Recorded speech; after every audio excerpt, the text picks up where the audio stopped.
शायद ना बता दो कि हमने कभी ऐसा किया नहीं है।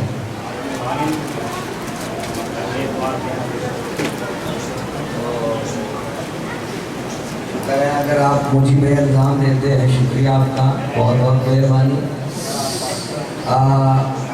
क्योंकि जिसके साथ ज्यादती हो उसके साथ उसी पे इल्ज़ाम भी दे दो, साथ उसको जरा डबल हो जाएगा। सो अर्ज़ ये है, मैं यकीनन मुझे कल पता चला था, शायद रवायती बातें मुझे इतनी याद नहीं रहती, इसलिए कल ही मुझे पता चला। कल मैं एक सेमिनार में था तो वहाँ मुझे भी पता चला, और भाई साहब कह रहे थे कि आप कल ऐलान कर दो, अगले इतवार को मुझे पता ही नहीं था ऐलान किस चीज़ का कर। जिस चीज़ का आपको इल्म नहीं है आप उसका कैसे ऐलान कर सकते? तो मुझे कल ही पता चला, और कल हमने बताया, और बात लेने देने की नहीं है। आप अपने पार्टनर के लिए अगर दुआ कर दें तो ये काफ़ी होगा। पालूस सुन ले तो फिर तहाइफ की बात नहीं की। उसने कहा कलीसिया अगर खादम पर कुछ रहम करना चाहती है तो वो खादम के लिए दुआ कर दे, ये उसके लिए काफ़ी होगा, क्योंकि हमें खुदा से बहुत कुछ मिला है, इंतहा है उसकी कि हमने सारी बरकतें उससे ली। शुक्रगुजार है उसका और उसकी मुक़द्दस कलीसिया का, जो अपने खादमों के लिए दुआ और रोज़े में ठहरती है ताकि उनके खादम बाकायदा खुदा के कलाम को सुनाने में उनकी रहबरी हो सके। सो खुदा आपको बरकत दे। आज बता देना चाहता हूँ कि आज पास्टर डे है, मनाया जा रहा है। फिर कहूँगा मुझे कल पता चला, क्योंकि मुझे नहीं पता था। तो कल मैं से फिर कहा कि लोगों को बता दीजिए, क्योंकि मुझे तो पता ही नहीं है।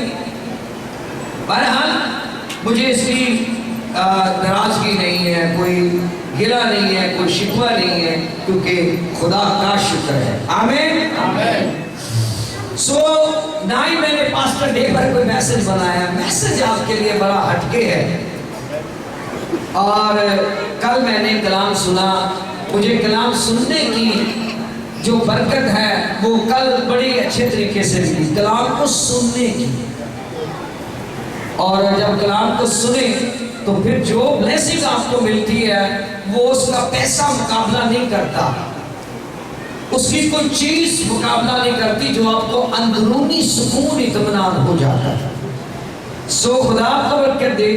मेरे साथ निकालिए खुरूज की किताब और उसका 34 बाब, और उसकी हम पहले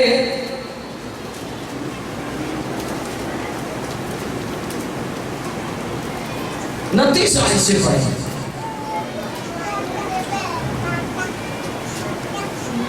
और जब मूसा शहादत की दोनों लोहे अपने हाथ में लिए हुए कोई सीना से उतरा, तो पहाड़ से नीचे उतरते वक्त उसे खबर ना थी कि खुदावंद के साथ बातें करने की वजह से उसका चेहरा चमक रहा है। हम दुआ करें। प्यारे खुदावंद तेरा शुक्र करते हैं, तू तारीफ और तमजीद के लायक है, नहायत बुजुर्ग है। तेरी बुजुर्गी के लिए दिल की गहराइयों से तेरा शुक्र करते हैं, बड़ी बरकत चाहते हैं तेरे लोगों के लिए, और तेरे कलाम के वसीला से सब लोग बरकत पाएं यीशु के नाम से। आमीन। सब तशरीफ रखिए।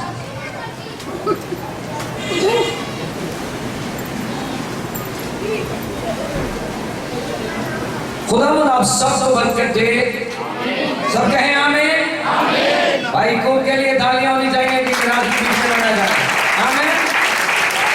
क्योंकि मैं कलाम को बड़ी अच्छी मिजाज में सुनाना चाहता हूँ। सोरी जी सर, अगर मैंने आपको जवाब दिया है तो आमीन। जी जी। सो आज हमने जो पढ़ा है वो बड़ा खास है। मूसा पहाड़ पर गए, जब वो शरीयत की तख्तियां वापस ला रहे थे तो उन्हें पता नहीं था कि खुदा के साथ बातें करने से उसका चेहरा चमक रहा। पर जब लोगों ने ध्यान किया तो मूसा का चेहरा या उसकी जल्द चमक रही थी। पर आगे जरा भाई, और जब हारून और बनी इस्राएल ने मूसा पर नजर की और उसके चेहरे को चमकते देखा तो उसके नजदीक आने से डरे। तब मूसा ने उनको बुलाया और हारून और जमात के सब सरदार उसके पास लौट आए और मूसा उनसे बातें करने लगा। और बाद में सब बनी इस्राएल नजदीक आए और उसने सब अहकाम जो खुदावंद ने कोई सीना पर बातें करते वक्त उसे दिए थे उनको बताए। और जब मूसा ने उनसे बातें कर चुका तो उसने अपने मुंह पर नकाब डाल लिया। और जब मूसा खुदावंद से बातें करने के लिए उसके सामने जाता तो बाहर निकलने के वक्त नकाब को उतारे रहता था। आमीन। अब यहां हमने जो पढ़ा है, मूसा का चेहरा चमक रहा था, लोगों ने देखा। जब लोगों ने देखा, अब मूसा ने यह तरतीब इख्तियार की कि वो जब लोगों के सामने आता था तो चेहरे पे पर्दा कर लेता था, जब खुदा के सामने जाता था उतार लेता। वो चेहरे की जो चमक है, जो नूर है, जो खुदा की रूह से, खुदा के जलाल से उसके चेहरे पर था, चमकने देना चाहिए था। लोगों को उसका दीदार हासिल होना चाहिए था ताकि लोग भी चेहरे बा चेहरा कुछ हासिल कर लेते। आमीन। पर ये थोड़ी सी मूसा से आप कह सकते हैं पालूस के कहने के मुताबिक कुछ थोड़ी सी कमी हो गई। जी आइए अब चलेंगे रोमियो के नाम पालूस रसूल का खत, दूसरा करंथियों उसका 3रा बाब और उसकी 12 ऐसे जरा पढ़ेंगे सर। दूसरा करंथियों 12 बाब उसकी 3 बाब की 12वीं आयत। बस हम ऐसी उम्मीद करके बड़ी दलेरी से बोलते हैं और मूसा की तरह नहीं है जिसने अपने चेहरे पर नकाब डाला ताकि बनी इस्राएल उससे उस मिटने वाली चीज के इंजाम को ना देख सके। आगे लेकिन उनके ख्यालात कसीफ हो गए क्योंकि आज तक पुराने अहदनामा को पढ़ते वक्त उनके दिलों पर वही पर्दा पड़ा रहता है। अगर वो चमकने देता और उनको दीदार करने देता, चेहरा बा चेहरा कुछ हासिल करने देता, तो जो पुराना अहदनामा था उसको पढ़ते वक्त उनके दिलों पर अंधेरा ना छाता। पालूस कहता हम मूसा की मानिब नहीं है, हम दलेरी से बोलते और जो कुछ खुदा का जलाल है लोगों के सामने जाहिर करते हैं। पर मूसा ने अपने चेहरे को ढांप लिया और ढांपने का जो अजर मिला वो ये मिला कि बनी इस्राएल के ख्यालात कशीफ हो गए और पुराने अहदनामा को पढ़ते वक्त उनके दिलों पर अंधेरा छा गया। अब वो जब पढ़ते हैं उनके दिलों पर वो भेद नहीं खुलता, वो कलाम नहीं खुलता, क्योंकि उनके दिलों पर मूसा के चेहरे को ढांपने के सबब से पर्दा पड़ गया। आगे जी, और वो मसीह में उठ जाता है। खास बात है वो मसीह में उठ जाता है क्योंकि वो पर्दा पड़ा रहेगा जब तक वो यीशु को कबूल नहीं करेंगे। इसको बाद में मैं इस तरतीब में लाऊंगा। पर वो मसीह में उठता है वो पर्दा। जरा ध्यान में दीजिए, उनके दिलों पर पर्दा पड़ता है। शरीयत की तशरीह उस ईमान के साथ करें कि यीशु मसीह ही खुदावंद है। अगर वो शरीयत की तशरीह इस तरीके से करें कि यीशु मसीह ही खुदावंद है तो वो पर्दा उठ जाएगा, वरना वो पर्दा पड़ा रहेगा। बाइबल कहती है वो अपनों के पास आया और अपनों ने उसे कबूल नहीं किया। अगर वो जलाल के खुदावन को पहचानते तो उसे मसलूब न करते। उन्होंने उसे पहचाना नहीं, उन्होंने शरीयत के साथ ये तशरीह नहीं की कि जो आने वाला मसीह है वो यही है और यीशु मसीह है।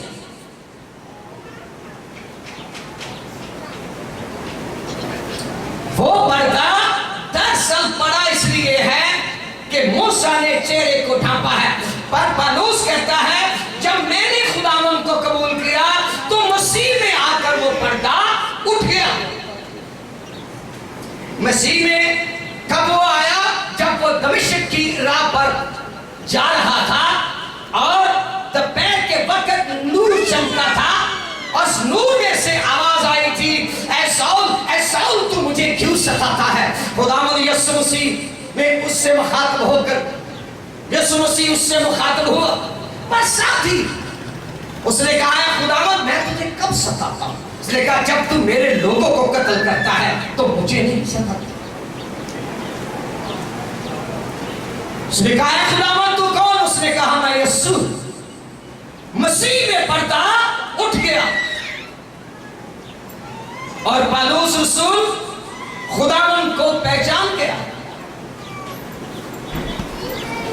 उनका दिल खुदावंद की तरफ एक दिन फिरेगा। क्या होगा? ये नहीं आप कह सकते कि उनका दिल सख्त ही रहेगा, क्योंकि पौलुस ने अपने खत में कहा है कि एक वक्त तक उनका दिल सख्त रहेगा, एक वक्त तक उनके लिए दरवाजा बंद रहेगा, एक वक्त ऐसा भी आएगा कि उनके लिए दरवाजा खुलेगा। पर एक बात और करता है, ये ना कहीं आप जान जाएं या समझ जाएं कि बनी इस्राएल में से किसी ने उसे कबूल ही नहीं किया। नहीं, कुछ का कुछ हिस्सा सख्त हुआ है, सारा का सारा वो सख्त नहीं हुआ। अगर सारे का सारा सख्त हो जाता तो फिर पौलुस रसूल अपने बारे में कहता है मैं भी यहूदी हूं। यीशु मसीह के शागिर्द जो थे वो यहूदी थे, वो यीशु पर ईमान लाए थे। कुछ के लिए पर्दा उठ गया था, क्योंकि जब उन्होंने ये कहा जो आने वाला मसीह है तू ही है, तो उनका पर्दा उठ गया। और आज के दौर के भी बारे में बात करता चलो, बाइबल कह रही है एक जहां के खुदा ने उन्हें अंधा कर दिया है। जब तक वो भी मसीह को कबूल नहीं करते पर्दा उनका भी नहीं उठेगा, क्योंकि पर्दा उठाने के लिए मसीह यीशु है जो नजात का मंबा है, जो नजात खुद है।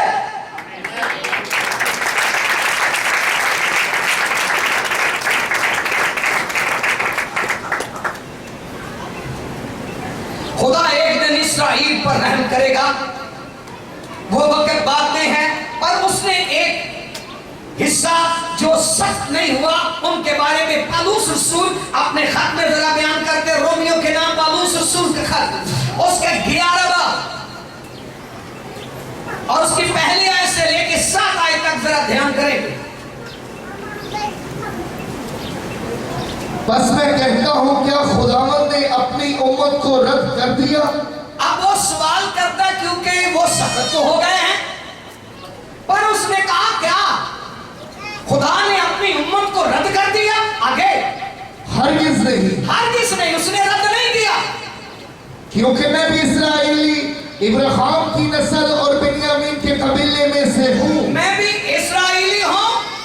क्या हूँ? मैं भी इस्राएली हूँ और बिन्यामीन के कबीले में से हूँ। आगे खुदा ने अपनी उस उम्मत को रद्द नहीं किया, खुदा ने अपनी उस उम्मत को रद्द नहीं किया। आगे जिसे उसने पहले से जाना, जिसको उसने पहले से जाना। इसका मतलब है ये प्रोग्राम था कि जिनको उसने पहले से चुना हुआ था उन पर से वो पर्दा उठा रहा है, पर कौमी हैसियत से नहीं। यहाँ फर्दन है। मैंने क्या कहा? कोई सुन नहीं रहा है कि मेरी बात का जवाब दे दे। यहाँ फर्दन है, कौमियत के हिसाब से बात नहीं हो रही। कौमियत के हिसाब से आज भी हम देख रहे हैं कि बनी इस्राएल यीशु मसीह पर ईमान नहीं रखते, पर फर्दन पर खुदावन ने जिनको पहले से जाना, इसका मतलब है पालूस रसूल को उसने पहले से जाना था। अगर आप इल्म रखते हैं और बाइबल के इस हवाले को आपने पढ़ा है तो बड़ा आपको बड़ी बरकत मिलेगी और कुछ याद आ जाएगा। पालूस ने कहा मुझे अपनी माँ के शिकम से चुना गया है। उसने, मैं जब माँ के शिकम में था तो मुझे बुलाया था। जिसको उसने पहले से जाना उनको उसने पहले से चुना भी। आगे क्या तुम नहीं जानते कि किताब मुकद्दस एलिया के जिक्र में क्या कहती है कि वो खुदा से इस्राएल की यूं फरियाद करता है कि ऐ खुदावन, उन्होंने तेरे नबियों को कत्ल किया और तेरी कुर्बान गाहों को ढा दिया। अब मैं अकेला बाकी हूँ और वो मेरी जान के भी ख्वाहा है। मगर जवाब इलाही उसको क्या मिला? ये कि मैंने अपने लिए 7,000 आदमी बचा रखे हैं। आमीन। यहाँ पर थोड़ा सा ध्यान दे दीजिए। एलिया जब खुदावन के सामने गया तो उसने कहा सब नबियों में से नहीं बचाओ। जवाबी इलाही ये था नहीं। एलिया गलतफहमी का शिकार है। अभी तक भी मैंने 7,000 अपने लिए बचा रखे हैं। इसका मतलब है कि सारा का सारा हिस्सा सख्त नहीं हुआ। एलिया की इस गुफ्तगू से पता चलता है कि खुदा ने कुछ को अपने लिए रख छोड़ा है। खुदा ने कुछ को अपने लिए बचाया है। जब उतना सख्त जमाना था, एलिया कहता था मैं अकेला ही बच गया हूं। फिर खुदा ने कहा नहीं एलिया, मैंने अभी भी 7,000 अपने लिए लोगों को बचा रखा है। जब बनी इस्राएल सख्त हो गए, उन्होंने रद्द किया, पर फिर भी खुदावन ने फर्दन कई हजारों को चुन लिया, अपने लिए उन्हें मुकद्दस किया, अपनी गवाही के लिए तैयार किया। अगर आप अमाल की किताब पढ़ते हैं तो वहां एक वाज़ेह रेफरेंस मौजूद है। जब पतरस रसूल ने मैसेज दिया तो वहां लिखा खुदा तरस यहूदी वहां थे, उनमें से 3,000 लोगों ने खुदावन को कबूल किया। इसका मतलब है खुदा ने जो उनको पहले से चुना हुआ था उनको आवाज दी और उन्होंने यीशु मसीह को कबूल किया। उसने अपने लिए रख छोड़े हैं। पालूस ने कहा हाँ, उसने अपनी उम्मत को रद्द नहीं किया। आगे मगर जवाब इलाही उसको क्या मिला? ये कि मैंने अपने लिए 7,000 आदमी बचा रखे हैं जिन्होंने बाल के आगे घुटने नहीं टेके। जिन्होंने बाल देवता के सामने अपने घुटने नहीं टेके। आगे बस इसी तरह इस वक्त भी फजल से बरगजीदा होने के बाद कुछ बाकी है। हाँ, फजल के बाद और बरगजीदा होने के बाद कुछ बाकी है। अभी भी कुछ बाकी है। आगे और अगर फजल से बरगजीदा है तो अमाल से नहीं, वरना फजल ना रहा। क्योंकि वो फजल से बरगजीदा है, इमाम से नहीं है। इस पर आगे चलकर एक दूसरा मजमून है, हम इसको रोकेंगे। अब एक बात पर हम रुक गए कि सब के सब सख्त नहीं हुए थे। सब के सब सख्त नहीं हुए थे। मूसा के चेहरे पर पर्दा डालने से सब के सब सख्त नहीं हुए थे, पर जिनको उसने चुना था उनको उसने बुला भी लिया था। एक जगह पर पालूस रसूल कहते हैं कि आप खुदा के हाँ बेइंसाफी है, हरगिज़ नहीं। उसने कहा जिस पर रहम करना चाहूंगा रहम करूंगा, जिस पर रहम करना नहीं चाहूंगा नहीं करूंगा, मेरी मर्जी है। और ये खुदा का बड़ा जबरदस्त फैसला है। हम खुदा को बहुत बातें कहते हैं पर खुदावन ये जरूर जता देते हैं मैं मालिक हूँ, और हम भी कहते हैं वो मालिक है। हमें हम उसे अपना मालिक मांगते हैं। वो जो फैसले करे वो सारे रास्ते होते हैं, वो सारे पाक होते हैं, क्योंकि मालिक होने की हैसियत से उसका जो दिल चाहता है वो करे।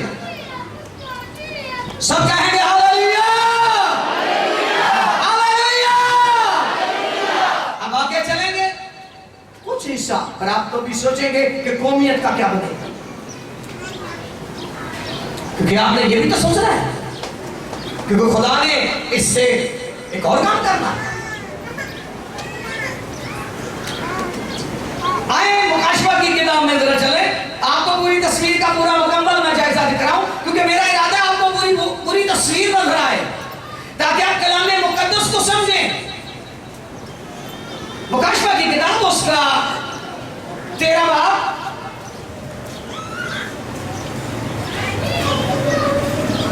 और उसकी 15 आयत जरा पढ़ दीजिए। और उसे उस हैवान के बुत में रूह फूंकने का इख्तियार दिया गया ताकि वो हैवान का बुत बोले भी और जितने लोग उस हैवान के बुत की परस्तिश ना करें उनको कत्ल भी कराए। आमीन। अब मैं आपको तरतीब बताना चाहता हूं। आपने एक जिक्र सुना होगा मुखालिफे मसीह। मुखालिफे मसीह अभी आया नहीं, आने वाला। जैसे ये फजल का दौर खत्म होगा मुखालिफे मसीह आ जाएगा। वो बनी इस्राइल को ये दिखाएगा, जब पर ये जाहिर करेगा कि मैं मसीह हूं, और वो उसे मसीह की मानिब कबूल भी कर लेंगे। ये दौर फजल का खत्म होगा, इससे एक दौर शुरू होगा जिसे 7 सालों का दौर कहते हैं। वो दौर मुसीबत का दौर भी है, वो दौर मुखालिफे मसीह का दौर भी है। होगा ये, अब इस दुनिया में देख रहे हैं अबतरी है, जंगो जदल है, लड़ाइयां झगड़े हैं, ये खत्म होने नहीं जा रहे। ये जो कहा जा रहा है ना अमन अमन अमन अमन अमन, ये अमन अमन नहीं रहेगा, ये अमन बिगड़ता जाएगा। क्योंकि रोज बरोज आप देख रहे हैं कि कौमा आइयां जोश विच ते बादशाहियां हिल गई। अब वो पूरी पेशगोई हो रही है कि कौमें जोश में है, अब बादशाहियां हिल रही है। जदीद टेक्नोलॉजी जो इंसानियत को खत्म करने के लिए तैयार की जा रही है। अब यहां एक प्रॉब्लम है, इस पूरी दुनिया में एक ऐसा लीडर चाहिए जो कंट्रोल करे, पूरी दुनिया को कंट्रोल करे। इतने में एक इंसान बहुत बड़ा लीडर पैदा होने वाला है, तो सबसे पहले वो बनी इस्राएल कौम को कंट्रोल करेगा, उनका मसीहा बनकर उनके दरमियान आ जाएगा। यीशु मसीह ने कहा, मैं बाप के नाम से आया हूं, तुम मुझे कबूल नहीं करते, और कोई अपने ही नाम से आएगा तुम उसे कबूल कर लोगे, मेरा उसमें कुछ भी नहीं। 3.5 साल तक वो इस्राएल की जो तमाम कुर्बानियां माकूफ हो चुकी हैं, सारा कुछ जो उनका सिलसिला शरीयत के मुताबिक है, सही नहीं चल रहा, उसे वो बहाल करे। जब उसे वो बहाल करेगा तो चूंकि जो वो है वो तो वो है, वो पूरी दुनिया पर कंट्रोल करेगा, पूरी दुनिया के बादशाह उसकी बात सुनेंगे। नहीं तो अगला हवाला मैं जरूर देना चाहूंगा अगर कोई बाइबल पढ़ने वाला है। जब मसीह बनी इस्राएल की सुनेगा तो फिर मैंने लिखा है, फिर मैंने उस आवाज के मुंह से 3 रूहे मेंढकों की सूरत में निकलती देखी जो दुनिया के बादशाहों के पास गए, और उसने जाकर तमाम दुनिया के बादशाहों को कहा अपनी अपनी अफवाज भेज दो, और वो अफवाज हर मजदूर में जमा हो जाएगी। कहां जमा हो जाएगी? हर मजदूर में। और जब हर मजदूर में जमा हो जाएगी तो फिर असली मसीह की आमद होगी, फिर असली मसीह की आमद होगी। लेकिन फिर मैंने आसमान को देखा, वहां एक सफेद घोड़ा है, उस पर एक सवार है, और वो मुकद्दसों के साथ, वो बड़े बादलों के साथ जमीन की तरफ आ रहा है। वो हर मजदूर में जो फौज लगी होगी, लेकिन उसके मुंह से एक तेज तलवार निकलती है, उन तमाम अफवाज को वो कत्ल कर डालेगा। पर वो बात कौन कहेगा? शैतान। लिखा है, मैंने 3 रूहें उन मेंढकों की सूरत में निकलती देखी जो दुनिया के बादशाहों के पास गए।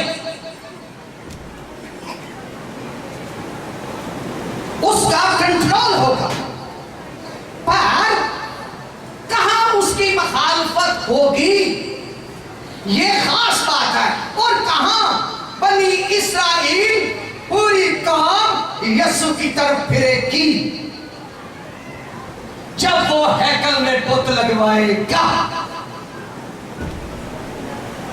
वो एक बुत निज़्म करवाएगा हैकल में, उस बुत में उसे यहाँ हवाला पड़ा है कि रूह फूंकने का इख्तियार दिया गया। जब उसमें उसने रूह फूंक दी, वो बुत बोलने लगा। अब जब बुत बोलने लगा तो उसने यहूदियों को कहा कि आप जनाब इसे सजदा करें। वो उसे सजदा नहीं करेंगे। जब सजदा नहीं करेंगे तो जरा आयत दोबारा पढ़ दीजिए ताकि पता चल जाए कि होगा क्या। और उसे उस हैवान के बुत में रूह फूंकने का इख्तियार दिया गया ताकि वो हैवान का बुत बोले भी, और जितने लोग उस हैवान के बुत की परस्तिश ना करें उनको कत्ल भी कराए। अब जो लोग उस बुत की इबादत नहीं करेंगे, और एक छाप जो 666 की है, ये अबलीस का अदद है, वो छाप भी लगाएगा, और जो उसके बुत की इबादत नहीं करेंगे उन्हें वो कत्ल करवाएगा। अब यहूदियों ने एक खास चीज सीखी हुई है और वो कभी भी वो भूल नहीं सकते। मैंने पिछले मैसेज में कहा था, हम और हमारे मुस्लिम भाई और यहूदी भाई एक खुदा को मानते हैं। अब बोलेंगे हालेलुया। आपकी आवाज में बड़ी दबन है। हालेलुया। अब जो मैं कहना चाहता हूं वो सुनिए। बनी इस्राएल को ये एक तालीम दी गई थी कि सुन बनी इस्राएल, तेरा खुदा एक खुदा है। आप कहेंगे हालेलुया। अब उसका करना क्या था, या उसको कब कब कहना था, ये सोचने की बात है, जिसके बारे में लिखा है। उसने कहा जब तू काम शुरू करे तो काम शुरू करने से पहले अगर तू फसल काटता है तो दरांती फसल के फसल काटने के लिए रखता है तो कहना सुन बनी इस्राएल के तेरा खुदा एक है। काटना शुरू कर दे, और जब तू काट ले तो खत्म करे तो कहना सुन बनी इस्राएल के तेरा खुदा एक है। और जब तू उसे उठाने जाए तो उठाते वक्त कहना सुन बनी इस्राएल के तेरा खुदा एक है। और जब तू उसे फेंके तो कहना सुन बनी इस्राएल तेरा खुदा एक है। उठते वक्त कहना सुन बनी इस्राएल के खुदा तेरा एक है। जब तू रात को सोए तो कहना सुन बनी इस्राएल के तेरा खुदा एक है। अब ये भूल बातें करेगा। अब सिखाया क्या? उसने कहा एक तो तू है, मसीह हमारा खुदावंद है, एक तो तू है और एक ये है, ये तो दो हो गए। तो हम तो अरसा दराज से शरीयत पढ़ते आए और आपको पता है यहूदी शरीयत के बड़े पक्के। हम अरसा दराज से ये कहते आए सुन बनी इस्राएल तेरा खुदा एक है, सुन बनी इस्राएल तेरा खुदा एक है, सुन बनी इस्राएल तेरा खुदा है, सुन बनी इस्राएल तेरा खुदा है। तो ये तो दो हो गए, इसका मतलब तो मसीह नहीं है, तो नहीं। फिर वो अपने पर निकाले, भाई जमीन अपने पर कटेगा, मैं तेन सौणों नहीं आख्या जी, वो अपने पर है भाई निकालेगा और फिर कत्ल करना शुरू करेगा। कहेगा उसको सत्ता करो, इसकी इबादत करो, जबरदस्ती करेगा, नहीं करेंगे सर उतार दो, क्योंकि उसका इतिहास सारी दुनिया में होगा। 7 साल को उसको हुकूमत दी जाएगी और 3.5 साल वो उत्तम मचाएगा। 3.5 साल जो छाप और जो उसके बुत की इबादत नहीं करेंगे उनको वो कत्ल करवाएगा पूरी दुनिया में। वो बहुत खतरनाक लीडर होगा, याद रखें। उसको खत्म करने के लिए यीशु मसीह को आसमान से आना पड़ेगा। जब वो ये कहेंगे कि ये मसीह नहीं है, फिर वो यीशु पर कहेंगे ओ मालिक है वो जो खुदावंद के नाम पर आता है। आमीन। और यीशु को याद करेंगे, ईमान लाएंगे, फिर यीशु कहता फौजों को तैयार किया जाए, हम अपनी उम्मत का बदला लेने के लिए जा रहे हैं।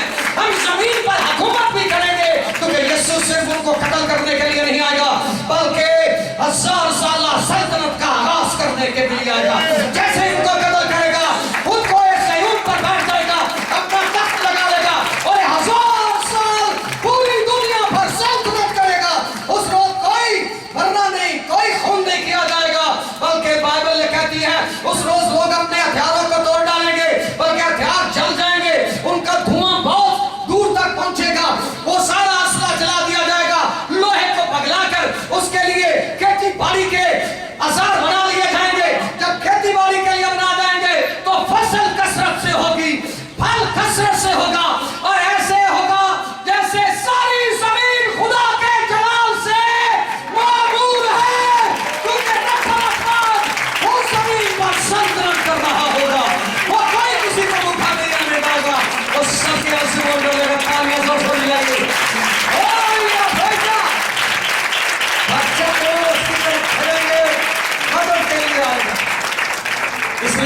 कहती है कब तक खुदा हमसे मुंह मोड़े रखेगा, कब तक तू सख्त रहेगा, आखिर तो रहम करेगा। पर रहम उस वक्त तक करता नहीं जब तक कोई ईमान नहीं लाता, जब तक वो अपने तौबा नहीं करता, अपने गुनाहों से फिरता नहीं है।